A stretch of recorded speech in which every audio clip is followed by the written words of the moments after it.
Hello guys, today we'll be doing the screen replacement of a Samsung A10s. Let's get started. First of all, you'll start by removing the SIM tray.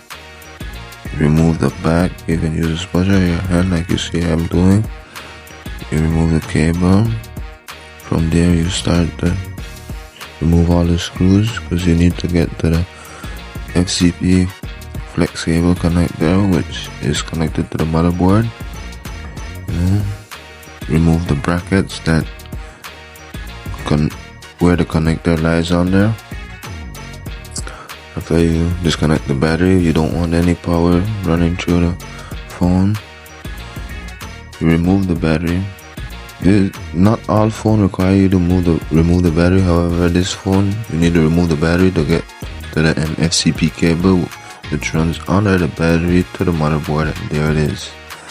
As you can see, I'll be removing the FCP cable.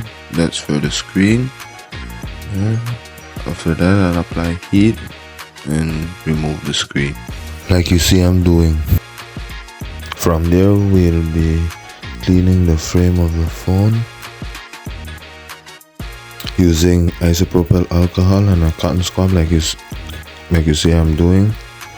From there, we just make sure that the back is clean, everything is clean, it's dust free.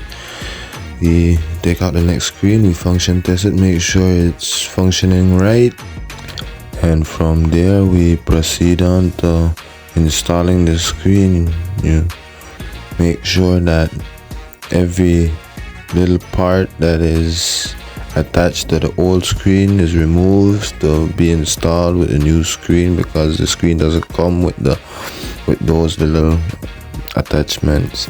You apply your adhesive, make sure that it's well formed around the edges of the phone.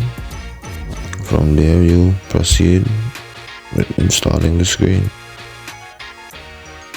Slightly apply pressure as you set the screen in, and from there you set back up the phone as it was before. Bear in mind that all phones are the same and some require different procedures when it comes to the screen replacement. However, this is how you do the screen replacement of a Samsung A10s. I hope you guys enjoyed the video. Give me a like, tell me what you think, and let me know what phone do you want to see me repair next. Yeah, that's pretty much it. From there, we'll just make sure all the excessive adhesive that's pushing out is clean. We tape it down, make sure the screen is set, and you leave it to cure. There we go, a screen replacement of a Samsung A10s. Have a nice day, you guys, and I hope you enjoy the rest of your day. Remember to like and subscribe.